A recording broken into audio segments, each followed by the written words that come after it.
나아만 장군의 회복이라는 말씀으로 함께 은혜를 나누려고 합니다. 오늘 말씀은 우리가 너무 잘 아는 나아만 장군에 관한 이야기라고 할 수 있죠. 1절은 그 나아만 장군에 대하여서 이렇게 기록하고 있습니다.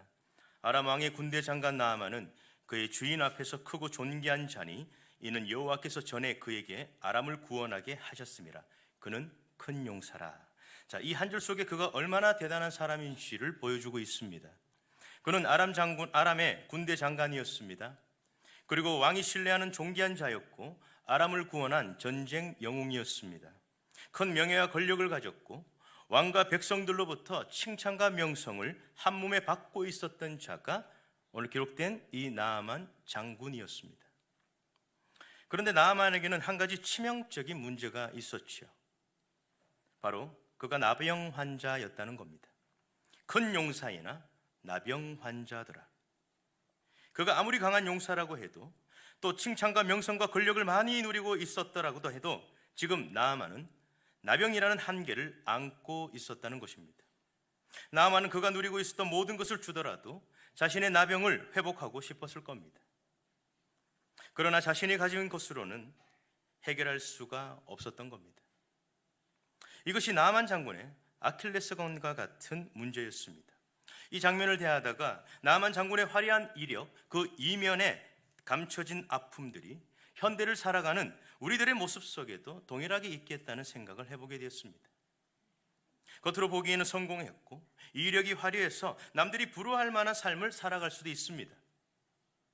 꼭 이렇게 화려하지 않더라도 큰 어려움 없이 살아가는 것처럼 보이는데 어떤 분들은 내면 깊숙한 곳에 누구에도 꺼내지지 못하는 그런 치명적인 수치와 부끄러움을 안고 살아갈 수 있다는 것입니다.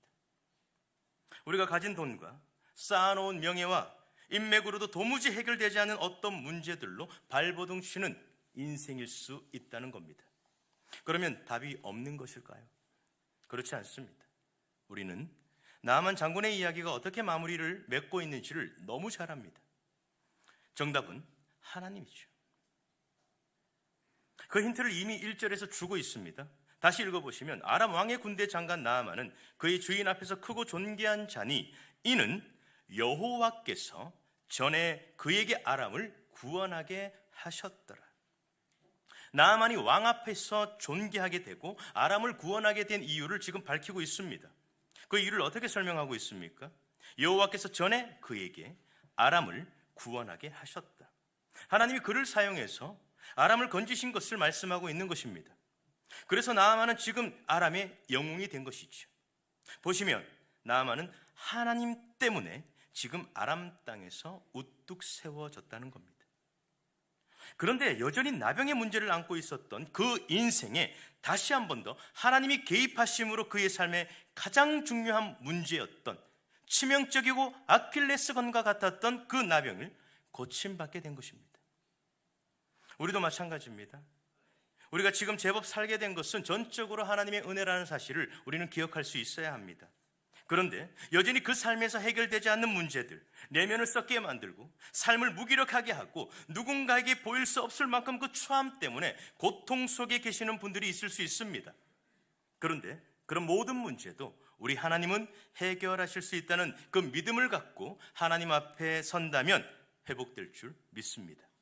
오늘 이 말씀을 통해서 우리에게 숨겨진 또 숨기고픈 아킬레스건과 같은 그런 문제 앞에서 진정한 회복을 어떻게 얻을 수 있을지 함께 말씀을 나누려고 합니다. 그 첫 번째, 회복의 단계 그 첫 번째는 하나님의 능력을 믿으라입니다. 2절인데요. 전에 아람 사람이 떼를 치고 나가서 이스라엘 땅에서 어린 소녀를 하나 잡음에 그가 나아만의 아내에게 수종들더니 그의 여주인에게 이르되 우리 주인이 사마리아에 계신 선지자 앞에 계셨으면 좋겠나이다. 그가 그 나병을 고치리이다 하는지라. 나아만이 들어가서 그의 주인께 아뢰어 이르되 이스라엘 땅에서 온 소녀의 말이 이러이러하더이다 하니. 자, 나아만의 그 상황 앞에 희소식이 하나 들리게 됩니다. 바로 병을 고칠 수 있다는 어린 여종의 한마디 때문이었습니다. 이 여종은 나아만의 아내에게 수종들었던 아이였는데 성경은 이 아이를 소개해주고 있습니다. 전에 아람 사람이 떼를 지어 나갔다가 포로로 잡혀온 여자아이라고 소개하고 있죠. 당시 시리아 사람들이 이스라엘 북쪽 국경에서 많은 침략과 약탈을 하게 되는데 이때 이 무렵 잡아온 여자아이라고 보고 있습니다. 그런데 중요한 것은 포로로 끌려온 그 아이가 주인에게 이렇게 말한 것입니다. 우리 주인이 사마리아에 계신 선지자 앞에 계셨으면 좋겠습니다. 그가 그 나병을 고칠 수 있습니다. 이게 얼마나 놀라운 소식입니까? 나아만의 나병이 이스라엘 선지자 앞에 서면 고침을 받을 수 있다고 알려주게 된 것입니다. 지금 이 어린 여자 종의 특별한 믿음이 드러나고 있는 것이죠. 어떤 믿음입니까? 이스라엘의 선지자를 신뢰한 것이고, 그리고 선지자를 통해서 일하시는 하나님의 크신 능력을 고백하고 있는 겁니다. 지금 이 믿음이 왜 특별한가 하면 자신은 포로로 끌려왔는데도 자신의 처지와 한계를 넘어서 이 믿음의 고백을 하고 있기 때문에 그렇습니다. 이 둘의 관계를 한번 보십시오. 주인과 종의 관계입니다. 그 주인은 아람 국가 최고 권력가이자 실세이지만 자신은 어린 여종일 뿐입니다. 그런데 행색이 초라한 어린 여자가 모든 것을 갖춘 그를 지금 이스라엘 선지자 앞에 세우고 있다는 겁니다. 그가 어떤 병을 앓고 있었는지는 중요하지 않습니다. 그가 하나님을 대변하는 이스라엘의 선지자 앞에 서면 그 병은 나을 수 있다고 이 어린 여종이 고백하고 있는 것입니다. 그렇습니다. 지금 우리에게도 이 여종의 믿음이 우리에게도 있어야 될 줄 믿어요. 우리에게는 불가능하지만 하나님에게는 모든 것이 가능하다는 이 믿음, 이 동일한 믿음을 우리도 갖고 있어야 한다는 것입니다. 비록 자신의 형편은 초라할 수 있지만 하나님의 능력이라면 그 어떤 고통에서도 해결해 주실 수 있다는 이 믿음을 가지고 하나님 앞에 자신이 서는 것이고, 그리고 특별히 이 믿음을 가지고 지금 또 다른 자들을 하나님 앞에 세우는 것입니다. 가끔 그럴 때가 있습니다. 어떤 사람들을 교회로 데리고 오지 못하거나 또 누군가에게 내 신앙에 대해서 말하기가 좀 껄끄러울 때가 있습니다. 그 이유는 우리의 행색, 우리의 모습, 우리의 형편, 우리의 환경 때문에 그렇습니다. 우리가 좀 더 번듯하고 좋은 환경에서 남부럽지 않게 살아야 그때 하나님을 드러내면 좀 먹힐 것 같다는 생각 때문에 그렇습니다. 그런데 그렇지 않습니다. 물론 우리에게 주신 그 하나님의 어떤 은혜들로 하나님을 드러내는 그 일도 참 감사한 일은 맞습니다. 그런데 비록 내 모습과 형편이 초라하고 보잘것 없더라도 전혀 괜찮습니다. 하나님의 능력은 우리의 형편과 모습을 뛰어넘어 일하시기 때문에 그래서 믿음으로 고백하는 것입니다. 하나님은 우리의 모습이 아니라 우리의 고백과 믿음을 통해서 일하시기 때문에 사실 우리의 행색보다, 우리의 형편보다, 우리의 처지보다 하나님에 대한 믿음의 고백이 더 중요하다는 것입니다. 이렇게 한번 질문해 보면 어떨까 싶습니다. 겉은 번듯하지만 자신이 믿는 하나님을 드러내지 못하는 그 인생이 아름다울까요? 아니면 지금 당장은 여러 가지 부족하고 불편하고 행색이 좀 초라하더라도 자신이 믿는 하나님의 능력을 세상 앞에서 당당하게 드러내는 그 삶이 아름다울까요? 저와 여러분들이 볼 때 이 두 부류의 사람들 중에 어떤 사람이 하나님 보시기에 더 아름답고 복된 사람, 귀한 사람이라고 여겨질까요? 생각해보면 나아만의 아내나 나아만이 당장은 지푸라기라도 잡아야 해서 보잘것없는 이 여종의 말이라도 들어야겠다 싶어서 지금 떠났는지는 모르겠습니다. 그런데 자신의 나병을 치유받고 돌아와서는 자신의 그 어린 여종을 어떻게 받겠습니까? 포로로 끌려와서 자기 집에서 허드렛 일이나 하고 있는 그 어린 여자아이라고 함부로 대했겠습니까? 절대 그렇지 않았겠죠. 그 여종의 믿음에 대해서 감격하고 놀라워했을 것이고 서로의 신분을 뛰어넘어서 그녀를 극진히 대했을 거라고 믿습니다. 우리 성도들의 삶도 동일합니다.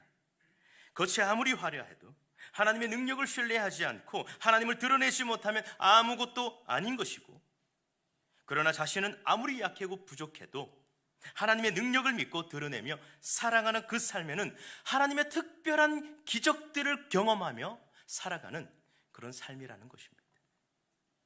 이것이 자신의 한계에서 벗어나서 하나님의 능력을 믿고 살아가는 그 사람들의 특별한 삶이라는 말이지. 그런데 본문에서는 또 여종의 이 믿음과는 다르게 하나님이 살아계시다는 것을 믿음에도 불구하고 하나님의 능력을 신뢰하지 않는 또 한 사람이 등장하고 있습니다. 바로 이스라엘 왕입니다. 이제 여종의 고백을 들은 나아만의 아내가 나아만에게 얘기하게 됩니다. 그리고 나아만은 그 소식을 듣고 아람 왕 앞에 들어가서 여종의 말이 이러이러하더이다 하니 아람 왕이 나아만에게 이제 가거라. 이제 내가 이스라엘 왕에게 글을 보내리라 하고 나아만은 은 10달란트와 금 6,000개와 의복 10벌을 가지고 이제 이스라엘 왕 앞에 서게 됩니다. 그리고 아람 왕의 글을 이스라엘 왕에게 전달하죠. 내 신하 나아만을 당신에게 보내오니 이 글이 당신에게 이르거든 당신은 그의 나병을 고쳐주소서. 이 글을 전해 들은 이스라엘 왕이 어떻게 반응하게 됩니까? 7절입니다. 이스라엘 왕이 그 글을 읽고 자기 옷을 찢으며 이르되 내가 사람을 살리는 하나님이냐? 그가 어찌하여 사람을 내게로 보내 그의 나병을 고치라 하느냐? 너희는 깊이 생각하고 저 왕의 틈을 타서 나와 더불어 시비하려 함인 줄 알라. 지금 이 장면은 이스라엘 왕이 얼마나 무기력한지를 보여주는 장면입니다. 포로로 끌려간 작은 여종의 고백과 지금 얼마나 차이가 나는 지금 그 모습인가 하는 것이죠. 사람을 죽이고 살리는 분이 하나님이기 때문에 하나님을 신뢰하고 하나님께 맡겨야 함에도 불구하고 그 능력이 자신에게 없는데 왜 내게 보냈느냐? 지금 이렇게 말하는 것입니다.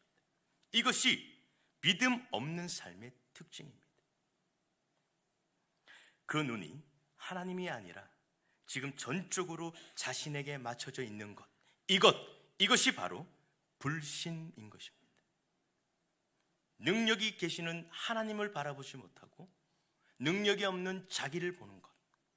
세상 사람들은 그렇다 할 수 있어도 하나님의 자녀들, 하나님을 믿는 백성들은 그 시선이 하나님께 고정되어 있어야 함에도 불구하고 그렇지 않고 자기에게 있는 것이죠. 지금 등장하는 사람이 어떤 사람입니까? 왕입니다. 겉은 화려하고 온갖 것을 누리지만 그 역시 인생의 문제 앞에 아무것도 하지 못하는 삶의 그 무기력함을 보여줄 뿐이라는 겁니다. 이 무력한 인생 앞에 성경은 다시 한 번 더 진짜 능력, 진짜 믿음이 무엇인지 다시 한 번 더 소개하는데 8절입니다. 하나님의 사람 엘리사가 이스라엘 왕이 자기 옷을 찢었다 함을 듣고 왕에게 보내 이르되 왕이 어찌하여 옷을 찢었나이까? 그 사람을 내게로 오게 하소서. 그가 이스라엘 중에 선지자가 있는 줄을 알리이다 하니라. 엘리사가 왕이 그 옷을 찢고 근심하고 있는 그 왕의 소식을 듣고 나아만을 자신에게 오라고 한 것입니다. 그리고 이렇게 엘리사가 말합니다. 그가 이스라엘 중에 하나님이 계시다는 것을, 그리고 이 말은 자기가 지금 높이고 있는 것이 아닙니다. 이스라엘 중에 선지자가 있는 줄을 알리이다, 이렇게 지금 말했죠. 이 말은 자신을 높이고 있는 것이 아니라 이스라엘 중에 하나님이 계시다는 것이고, 엘리사 역시 하나님의 치유와 능력을 믿었기 때문에 지금 그 나병 걸린 나아만을 자기에게 오라고 지금 말씀하고 있는 것입니다.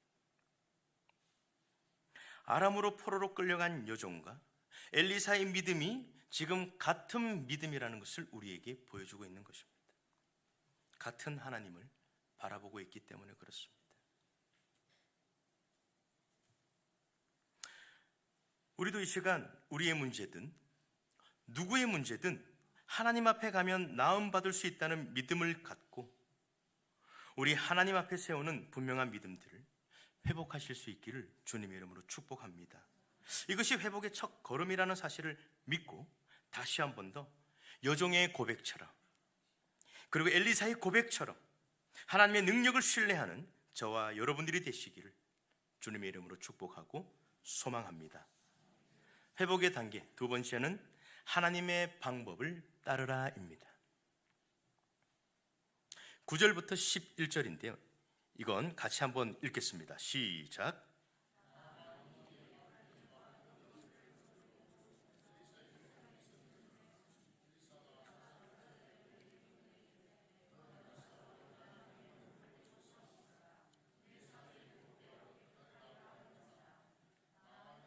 물러가며 이르되 내 생각에는 그가 내게로 나와서서 그의 하나님 여호와의 이름을 부르고 그의 손을 그 부위에 흔들어 나병을 고칠까 하였도다. 자, 엘리사의 말을 듣고 왕이 나아만을 엘리사의 집으로 보내게 됩니다. 그리고 이제 말들과 병거들을 거느리고 엘리사의 집 문에 도착하게 되죠. 그런데 엘리사가 나오지도 않고 나아만에게 요단강으로 보내면서 몸을 7번 씻으라. 그러면 네 살이 나을 것이다. 이렇게 지금 말했습니다. 그저 명령만 한 것이죠. 그것도 자기 사자를 보내서 말했습니다. 이 말을 전해 들은 나아만이 어떻게 합니까? 분노했습니다. 그리고 노했습니다. 11절입니다. 내 생각에는 그가 내게로 나와서서 그의 하나님 여호와의 이름을 부르고 그의 손을 그 부위 위에 흔들어 나병을 고칠까 하였도다. 이 말씀 속에 나만의 생각과 하나님의 생각이 다르다는 것을 보게 됩니다. 하나님의 방법은 나만이 가서 요단강에 몸을 7번 씻는 것인데 나만 자신의 생각은 달랐던 겁니다. 한번 보십시오. 그가 내게로 나오는 것이고 자신 앞에 서는 것이고 자신의 여호와의 이름을 부르는 것이고 그의 손을 나병 부위 위에 흔들어 고치는 것이다. 이렇게 해줄 줄 알았건만 자신의 생각과 달랐던 것이죠. 이렇게 자기가 생각한 방법과 순서들이 있는데 엘리사는 그게 아니라 그저 가서 몸을 씻으라고만 했으니 지금 분노했다는 겁니다. 자기가 생각한 그 치유 방법, 순서, 그리고 어떤 그런 정성들, 그런 것과 전혀 다른 너무 쉬운 방법, 어쩌면 너무 건성건성이고 보잘것없는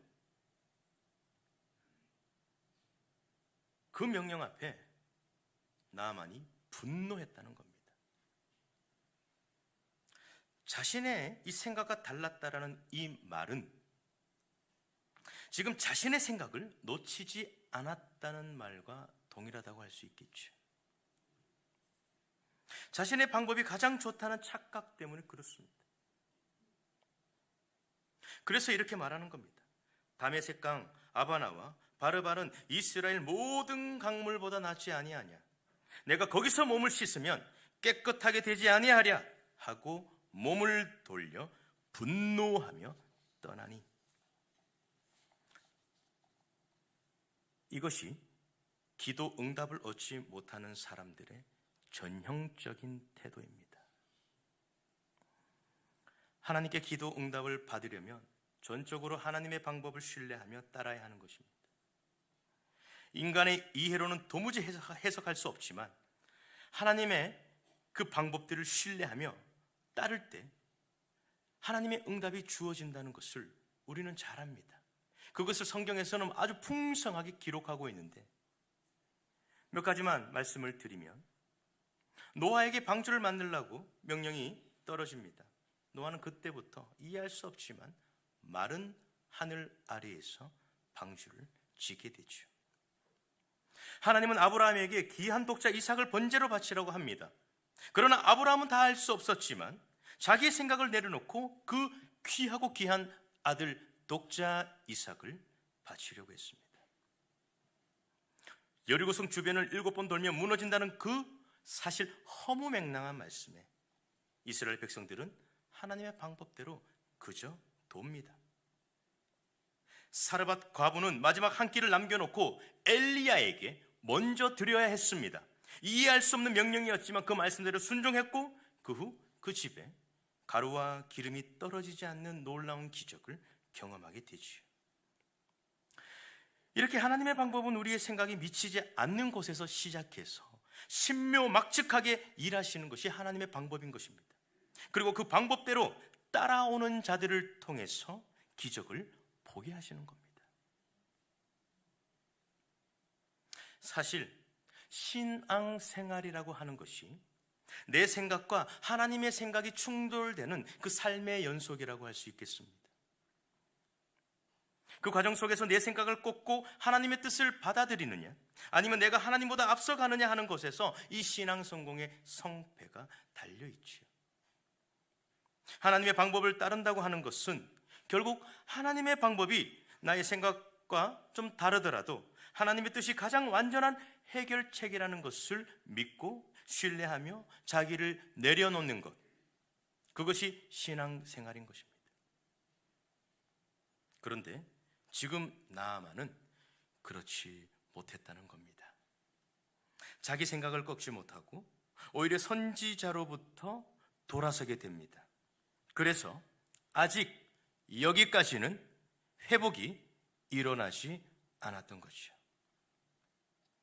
이것이 우리의 모습일 수 있습니다. 혹시 우리도 기도하면서 하나님, 내가 원하는 방향은 이것이고 이것은 이렇게 들어주셔야 하고 이렇게 마무리가 되어야 합니다. 도와주십시오 하고 우리의 생각이 하나님보다 앞설 때가 있는 것은 아닌지 이 시간 한번 좀 잠깐 돌아보시는 시간을 가졌으면 좋겠어요. 그렇다면 아직 자기를 버리지 못하는 모습일 수 있습니다. 온전히 하나님의 방법을 신뢰하지 못하고 있다는 것입니다. 하나님, 제 생각과 좀 다르지만 하나님의 뜻이라면 제가 순종할 수 있도록 힘을 주시고 능력을 주시고 믿음을 허락해 주십시오. 제 생각으로는 도저히 지금 이해가 안 되는데 하나님, 제 뜻을 꺾고 내 경험을 꺾고 내 아집을 꺾고 편견을 꺾고 숙일 수 있는 그런 겸손함도 허락해 주십시오. 우리도 하나님의 은혜 안에서 우리의 생각과 필요에 따라서 얼마든지 기도할 수 있습니다. 그런데 혹시 그 기도 중에 그게 아니라는 생각들, 그런 마음들을 주실 때면 그때는 어김없이 과감없이 내 뜻을 꺾고 하나님 앞에 돌이키는 것입니다. 그렇게 돌이킬 때 회복의 은혜가 나타날 줄 믿습니다. 회복의 단계 세 번째는 바로 하나님의 말씀을 들으라입니다. 13절 14절인데요 제가 읽겠습니다. 그의 종들이 나와서 말하여 이르되 내 아버지여, 선지자가 당신에게 큰 일을 행하라 말하였더라면 행하지 아니하였으리까? 하물며 당신에게 이르기를 씻어 깨끗하게 하라 함이리까 하니 나아만이 이에 내려가서 하나님의 사람의 말대로 요단강에 7번 몸을 잠그니 그의 살이 어린아이의 살같이 회복되어 깨끗하게 되었더라. 아멘. 자기 생각과 다른 엘리사의 이 명령 때문에 화가 나서 돌아갔던 나아만 앞에 누가 서게 됩니까? 그의 종들이 막아서게 됩니다. 그리고 이렇게 말합니다. 내 아버지여, 선지자가 큰 일을 하라고 했어도 했을 텐데 그저 씻어서 깨끗하게 되라는 건데 그 일을 못할 이유가 무엇입니까? 쉽게 말하면 이렇게 쉬운 일을 왜 하지 않습니까? 하십시오. 주인님, 하십시오. 그렇게 나아만은 종들의 그 말대로, 그 말을 듣고 내려가서 하나님의 사람의 말대로 요단강에 몸을 7번 잠그게 됩니다. 어떻게 됐습니까? 어린아이의 살같이 깨끗하게 회복되었다고 기록하고 있습니다. 이 기적은 그냥 일어난 것이 아닙니다. 자신이 붙들고 있던 생각과 방법을 내려놓고 선지자로부터 돌아섰던 자신을 다시 돌이켜서 하나님의 사람의 그 말대로 순종했더니 치유받게 된 것입니다. 만약에 나아만이 그냥 아람으로 돌아갔더라면 그의 나병은 영원히 치유받지 못했을 것입니다. 그런데 마지막 결정적인 순간에 자신의 의지를 꺾고 선지자의 말대로 했더니 고침받은 것입니다. 하나님의 말씀을 끝까지 붙들며 그 말대로 듣는 그 인생에게 하나님의 은혜가 넘치게 된다는 것을 지금 보여주고 있는 것입니다. 그런데 언제까지 이것을 붙들어야 될까요? 어렵습니다. 말씀이 이루어질 때까지, 깨끗함을, 나음을 받을 때까지 이것을 순종하는 것입니다. 자신의 뜻을 꺾고 주어진 명령대로 자기 몸을 요단강에 담궜지만 바로 회복된 것이 아닙니다. 7번을 담그라고 한 그 숫자를 채울 때 지금 회복이 일어났다는 겁니다. 그러고 보면 많은 성도들이 신앙생활 혹은 기도생활 중간에 포기하는 경우가 있습니다. 저 역시 그럴 때가 많이 있었습니다. 기도했지만 응답이 오지 않을 때, 하나님의 뜻을 기다리다가 지쳐서 더 이상 기도할 마음조차 없을 때, 하나님이 주신 그 길이 너무너무 어렵고 내 생각과 너무 다를 때 포기할 때가 있었습니다. 그러나 나아만의 치유를 보면 그 명령을 끝까지 붙들면서 자신의 몸을 강에 담글 때 기적이 일어났다는 것을 우리에게 보여주고 있지요. 그런데 문제는 우리도 이렇게 순종해야 하는 줄은 알지만 순종할 힘이 내게 없을 때 참 힘들죠. 맞습니다. 사실 저도 이 말씀을 준비하다가 이 대목쯤에서 이렇게 외치고 싶었어요. 우리가 이렇게 큰 믿음을 가져야 됩니다. 더 하나님께 부르짖어야 됩니다. 더 하나님께 순종합시다. 우리에게 믿음 없음을 회개합시다. 이렇게 말씀을 드리려다가, 이렇게 선포하려다가 제 마음에 문득 이런 질문이 떠올랐습니다. 나아만처럼 저렇게 뜻을 꺾고 순종할 수 있는 힘이 어디에서 오는 것일까 하는 것입니다. 그건 우리의 의지가 아니라 우리 밖에서 내려오는 하나님이 그 힘을 주셔야 할 때 가능하지 않겠습니까?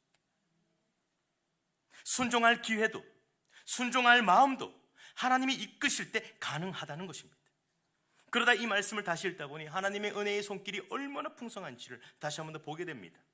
나아만에게 이스라엘의 선지자를 소개하는 여종의 고백도 사실 하나님의 은혜죠. 무기력한 이스라엘 왕 앞에 엘리사가 나아만을 자신에게로 보내라고 한 것도 실은 하나님의 은혜입니다. 아람으로 돌아가려는 나아만을 종들이 붙든 것도 하나님의 은혜였던 것입니다. 나아만의 치유 과정을 다시 보면 하나님의 은혜가 그의 의지를 이끌고 있는 것을 우리는 보게 됩니다. 한 영혼의 삶 속에서 일하시는 하나님의 기가 막힌 타이밍과 특별한 은혜로 나아만의 영혼의 변화와 육체의 치유가 지금 일어나고 있는 것입니다. 그렇다면 하나님의 이끄심에 따라 그 백성들은 어떻게 해야 되겠습니까? 이끄시는 하나님의 은혜를 의지하고 그 말씀을 듣는 것입니다.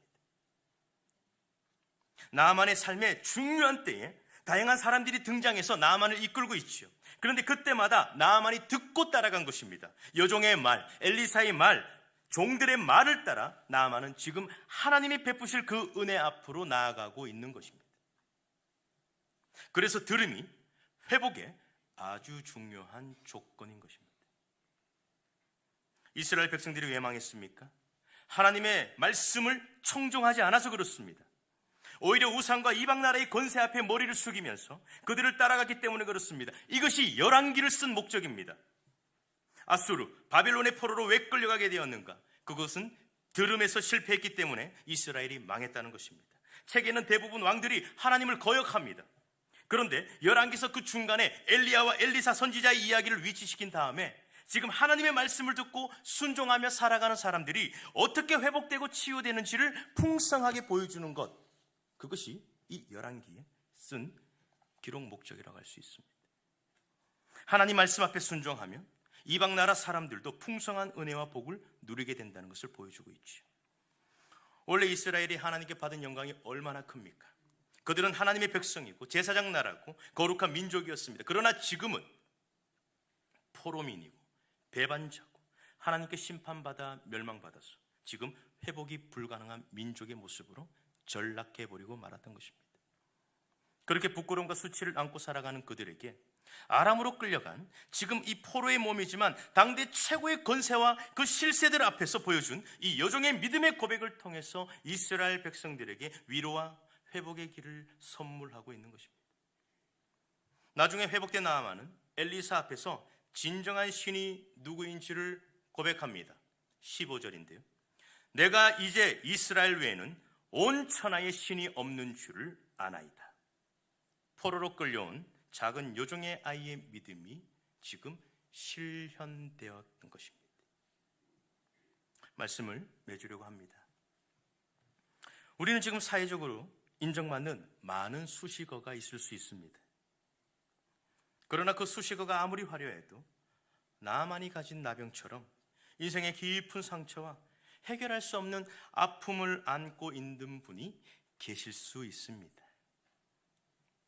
그리고 화려하든 화려하지 않든 상관없이 지금 내 안에 있는 어떤 문제들을 해결하기 위해서 돈과 인맥과 명예와 권력을 사용해 보지만 그마저 해결되지 않는 그 인생의 큰 어려움을 안고 붙들고 있는 분이 계시다면 오늘 이 말씀 앞에 다시 한번 우리를 세우실 수 있기를 소망합니다.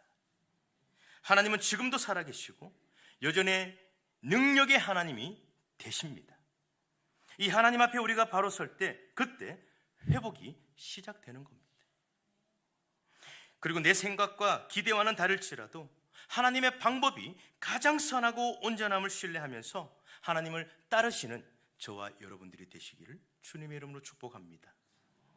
그렇게 말씀을 붙들고 끝까지 따르는 그 사람에게 반드시 회복시키시는 하나님의 은혜가 넘치게 될 줄 믿습니다. 오늘 이 말씀을 기억하고 우리 모두가 능력의 하나님 앞에 서서 이 은혜를 구하고 우리 안에 숨겨진 모든 병들과 약한 것들로부터 치유되어서 하나님이 주시는 이 자유함, 평안함을 누리며 하나님을 예배하는, 그리고 이것을 선물하고 하나님의 능력 앞에 또 다른 자들을 세워서 함께 복됨을 누리는 우리 모든 서연의 공동체가 되시기를 주님의 이름으로 축복하고 소망합니다. 우리 시간